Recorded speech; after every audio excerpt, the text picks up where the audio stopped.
Guys, are you? Oh, it's so bad.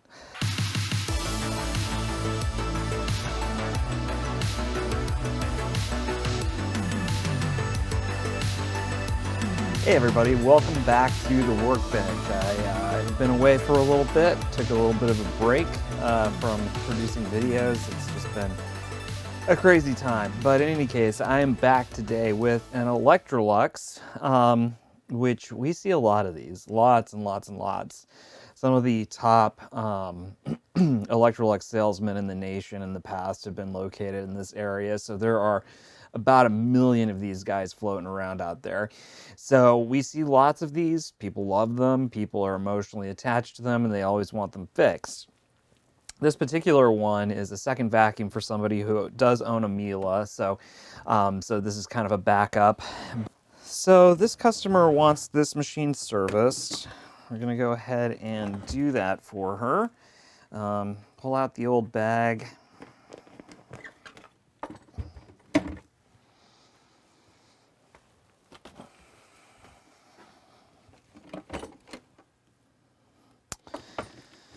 All right, so what I like to do is I like to get down inside here and clean all of this out. So the first step that we're going to take is removing the door.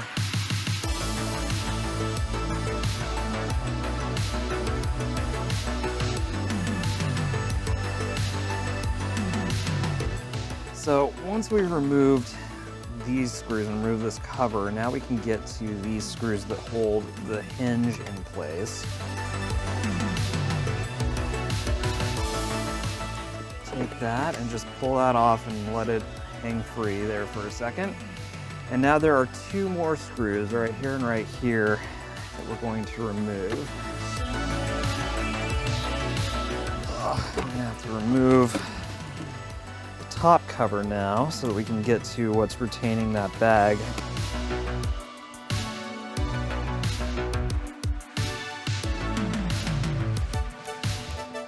So now we can remove this. This is the switch activator. You want to check and make sure that both of these, both the sides of this fork are in place and everything looks okay. There's no cracking, so we're good to go there. Maybe what we'll do, just so we can see, look at that. Okay. This brings up a really good point as I'm looking at this hand. So you can see all of this dust and dirt underneath here.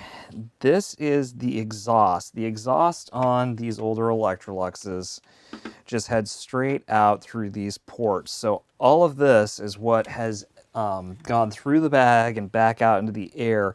So what we've got here is years of fine dust, allergens, carbon dust, just built up on the top of this. There were out of you know, people might love their Electrolux, but these things do not filter. Period. Full stop. If you have allergies, this is the wrong vacuum for you, my friend.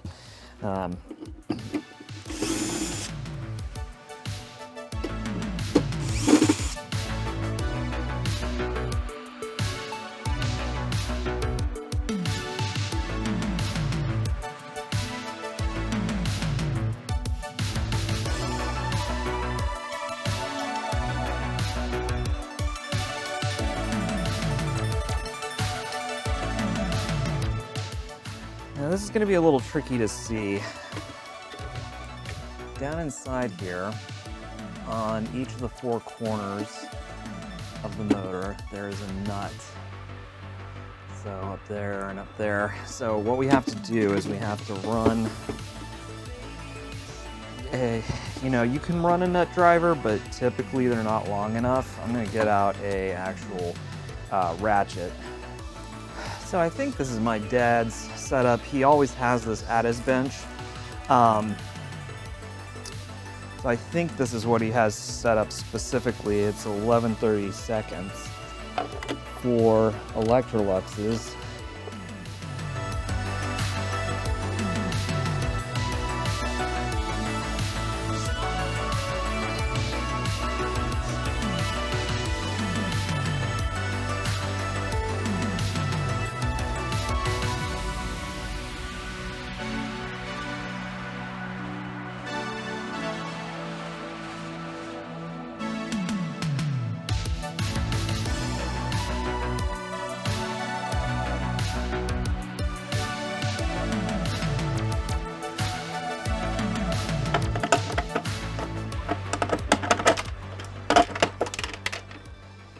go.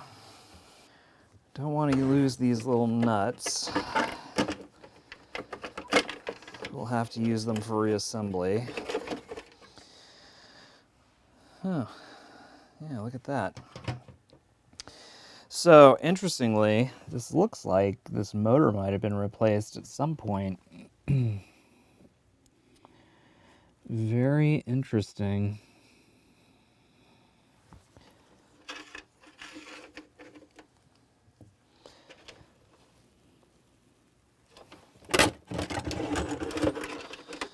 All right. So there we are. That is our motor in all of its glory. Single stage. This is a replacement motor because the original motor was two-stage. When I say single stage versus two-stage, this has one fan. The old ones had two fans. This is the only unit that you can get for these now, or at least I can get. Maybe Aris can get something else, but I'm not an Aris dealer, so. Now what we're gonna do is we can take the bag chamber out. What is in the way?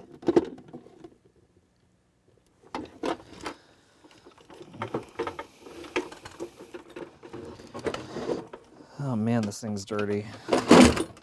Oh yeah. Yep, so this motor has been replaced because it's got this spacer right here that makes up the distance where the second fan used to be. So what we are going to do, and guys, again, look at this. That is all fine, that is all fine dust and carbon dust. I mean, that's just absolutely disgusting.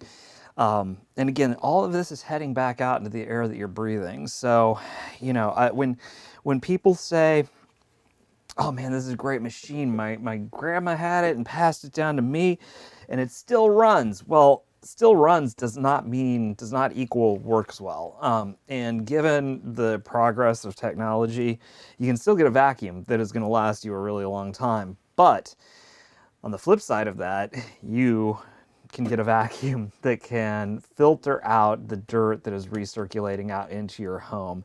This is not doing you any favors with regard to cleaning the air that you breathe. In fact, it's doing more harm than good in all respects. So just because the vacuum works does not mean that it's good. And I'm not saying these are bad machines. I mean, let's be honest, they run for freaking ever. I mean, even with this replacement motor that's been put in here, it's still going to run for a long time. They're super basic, simple machines. And there's nothing wrong with that. I would totally use one of these out in my garage to clean out my car. I would not use one in my home because I have allergies. So, and so does my son. All right. I'm going to run a tub of water for this because this is absolutely disgusting. All right, I just washed the stuff off and now I'm letting it dry for a second, then I'll dry it off manually.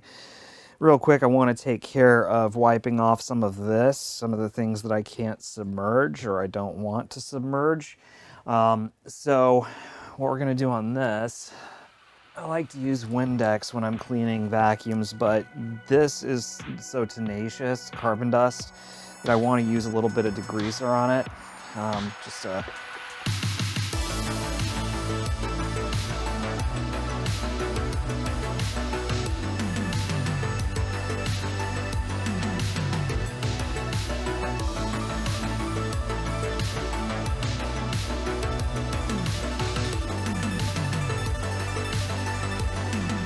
Oh my gosh. Yo, that's original. That's original dirt right there. Oh my gosh. Oh my gosh. Guys, oh, it's so bad.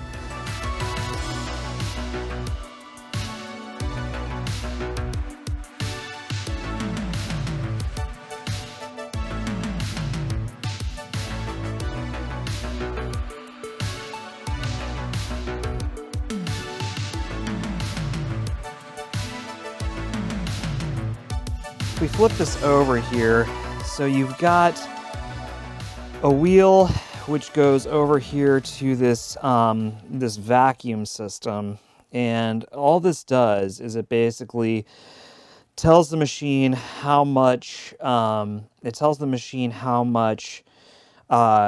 resistance you want it to show before it turns on your light. I mean, you know, it has settings like medium, dirt, coarse, dirt, blah, blah, blah, blah, blah. None of this matters. All it's telling you is when it's going to show this light, which is your check bag indicator. That's really all this does. And there's also a pressure valve right here as well. And then over on this side, we've got a safety switch. So this will make contact right here. When we push that in, you'll see that piece of metal move. That's a safety switch so that you can't run it without the bag door on. And then you've got your leads coming in for the power to your power nozzle.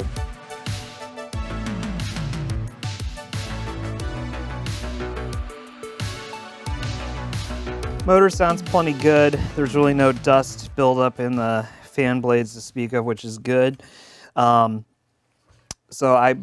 The reason why I pulled this back was just to get any residual dust out of the fan chamber that might be in there, and also to hear the bearings, and the bearings sounded fine. So the next thing that I want to look at is the carbon brushes, because again, on these older machines, even though this is a new motor, I don't know how, well, new in the relative sense. I don't know how long this has actually been in here. So I do want to check the carbon brushes. I'm going to check the armature real quick and just make sure that that looks good. You know, there's a little bit of heat buildup here, but nothing bad. The edges of the carbon brushes look good. I'm just going to check one and make sure that, that the length looks okay.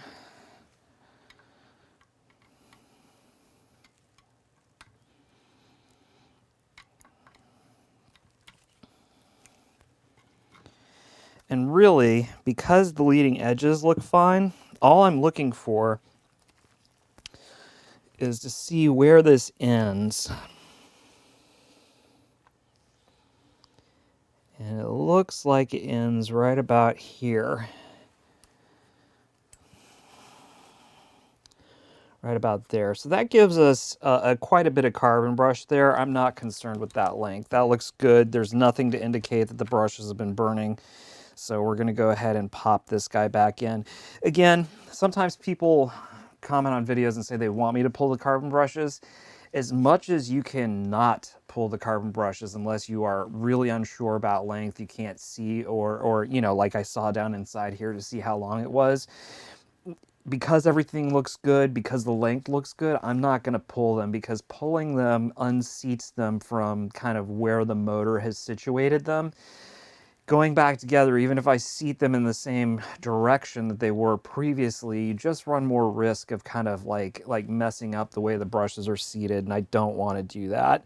It can cause more issues than help. So again, you're going to see here marks.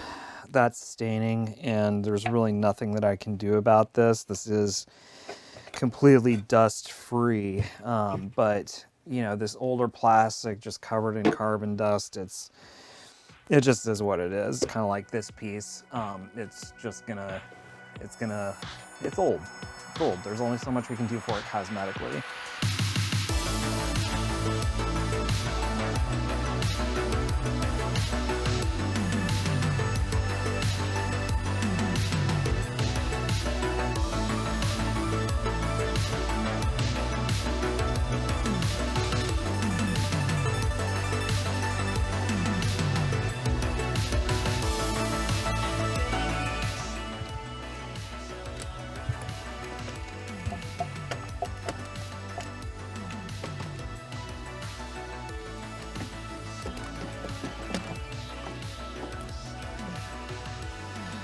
All right, so we're gonna put this guy on first.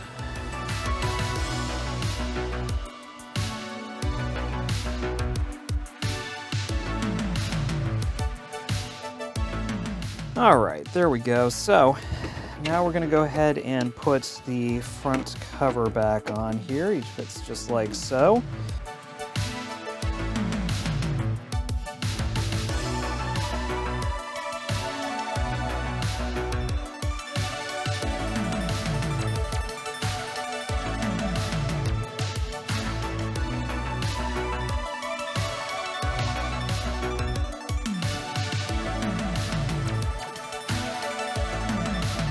Throw this gasket back on here.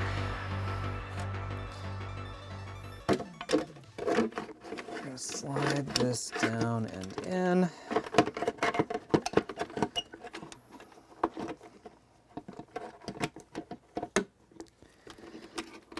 Okay.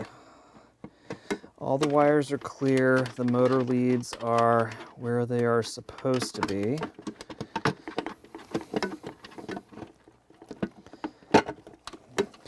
So now we're just lining it up. There we go. Yep, so now we got this in place. Got this rubber gasket in place. We've got it over all 4 spots. Now what we're gonna do is we're gonna drop it, keeping this in place because going top down with these bolts is pretty tough. I prefer to come at it from the side because you can keep them captive until you get it on the post. So what I'm going to do now is shine a little light.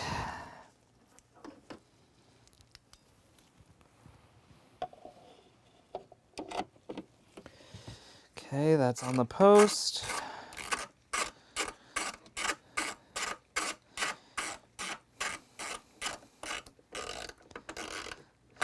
And I'm not going to go too far on there because basically you've got the 2 on the top and the 2 on the bottom. If you start torquing one down all the way on one side, like the first one, it's going to make that cover kind of move outward. It's going to make getting the other ones on there harder. So we're going to get them all hand tightened on here without tightening them down too much.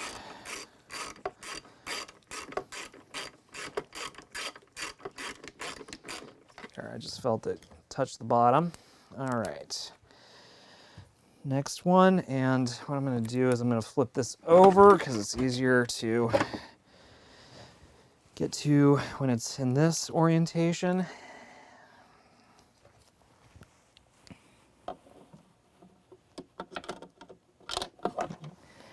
Ah, dang it.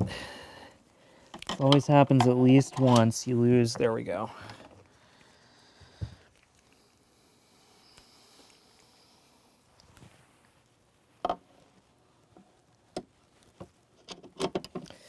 All right.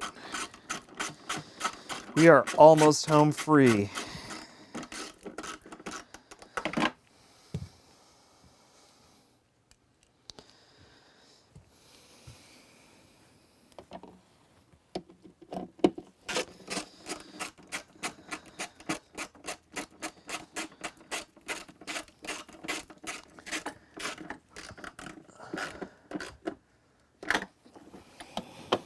Tight.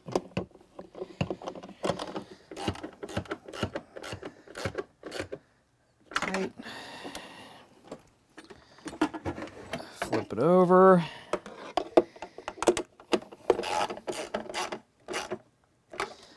Tight.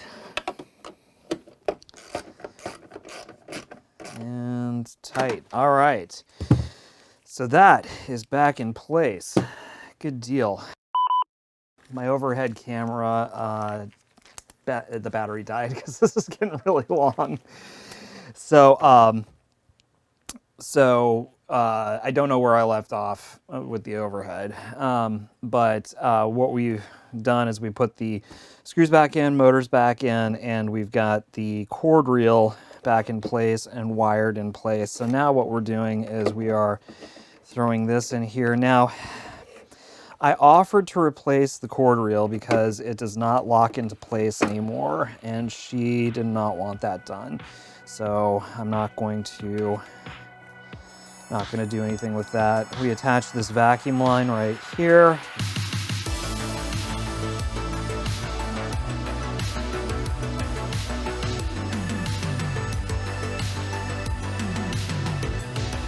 So we got the switch activator here, switch cover, whatever you want to call it. Put it in like that. You can tell it's directional, and you can tell which direction it's supposed to go because the writing should be, if you're at the top of the machine, you should be able to see all the writing in line with this.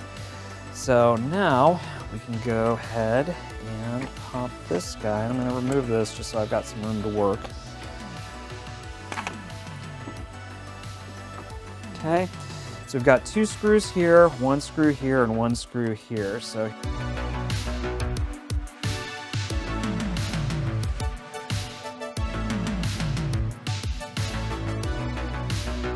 now we got those 2. This one, switch activator, is working great. That sounds good. So we're gonna go ahead and throw a bag in this.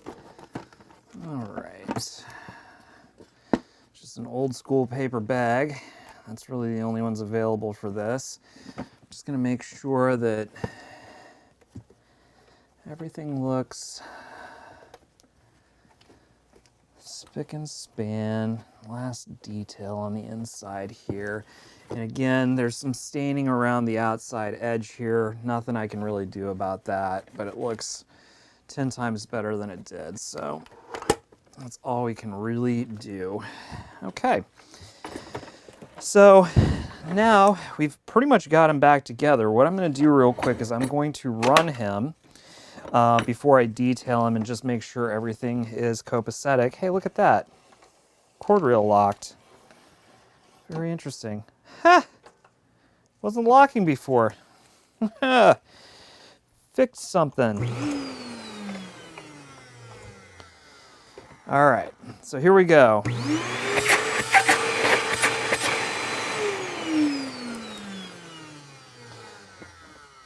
Motor sounds good, suction's good, and I think we're in good shape.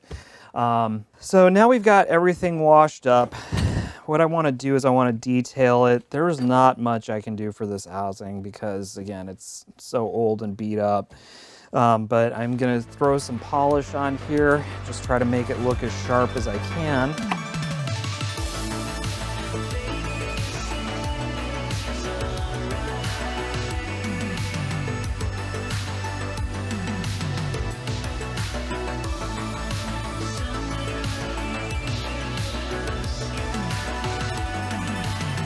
All right, and that's it. That is a service on a Electrolux Silverado / Super J. So now I've been at this for a good hour and a half.